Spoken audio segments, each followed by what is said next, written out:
ओम नमो भगवते वासुदेवाय। भक्तों, आज के युग में धर्म को कई प्रकार की अग्नि परीक्षाओं से होकर गुजरना पड़ता है, जबकि अधर्म को लोग सहज स्वीकार कर लेते हैं। वो कहते हैं ना कि दूध बेचने वाले को घर घर जाना पड़ता है और शराब बेचने के लिए लोग लाइनें लगाकर दुकान के बाहर खड़े होते हैं। ये कलयुग है।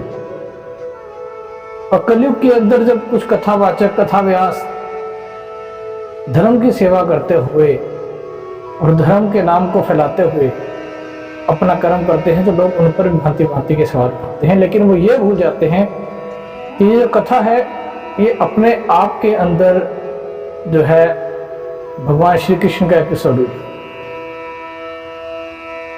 भगवान श्री कृष्ण के अनंत रूपों के अंदर एक रूप कथा का ही और एक रूप कथावाचक का भी होता है। जब कथा हो रही होती है तो कहने वालों में भी कृष्ण होता है, सुनने वालों में भी कृष्ण होता है। मैं जब छोटा था, मैंने सुना था कि कहीं पर एक रामलीला होती थी और उस रामलीला का इतना महात्म्य था कि वहां पे राम सीता के स्वरूप को लोग हाथ जोड़कर, चरण छूकर उनसे जो वरदान मांगते थे वह पूरा हो जाता था।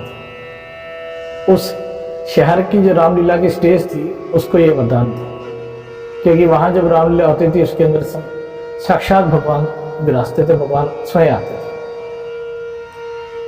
तो इसी प्रकार की एक कथा है। भक्तों के अमुक गांव के अंदर कथा चल रही थी।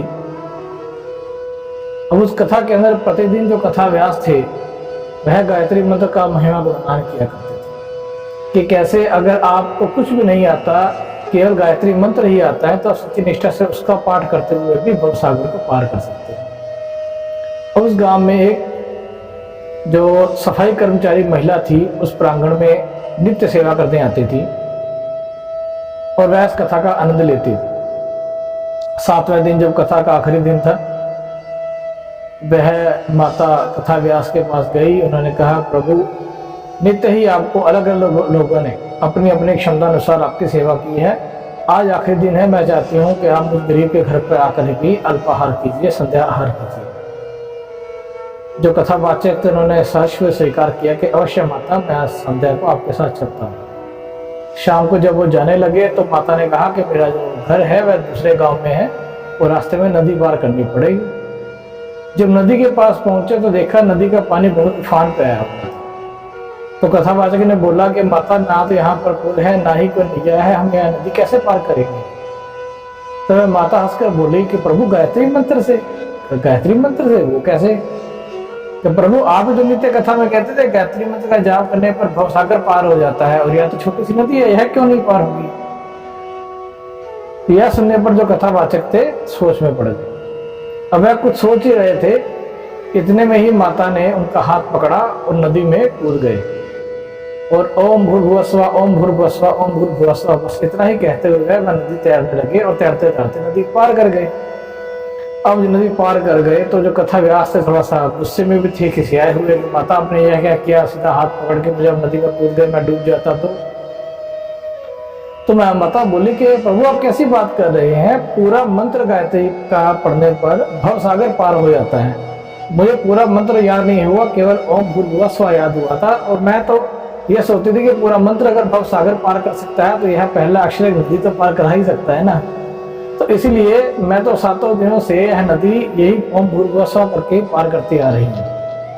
और यह गायत्री मंत्र की महिमा है कि मुझे आज तक कुछ नहीं हुआ, और आप जिनसे मैंने यह ज्ञान लिया, तो आप कैसे ऐसे परेशान हो सकते हैं? इसका तो ज्ञान आपको भी होना चाहिए। जैसे ही उन्होंने बात कही तो जो कथावाचक थे उन्होंने माता के सामने हाथ जोड़ दिए कि माँ, यह सत्य है कि मैं कथा कहता हूँ, सुनने वाले हजारों करोड़ आते हैं, लेकिन मनन करने वाला, मानने वाला कोई कोई होता है। आज मैं आपके चरणों में अपना शीश नवाता हूँ और मैं धन्यवाद करता हूँ कि आपने मेरी कथा का मनन किया और आज मेरा जीवन सफल हो गया आपके दर्शन पाके, कि मेरे कथा सुनने से किसी का भला। यह सब विश्वास की बात है। विश्वास है तो कंकर में भी शंकर है, विश्वास नहीं है तो साक्षात माता पिता भी कुछ नहीं। ओम नमो भगवते वासुदेवाय।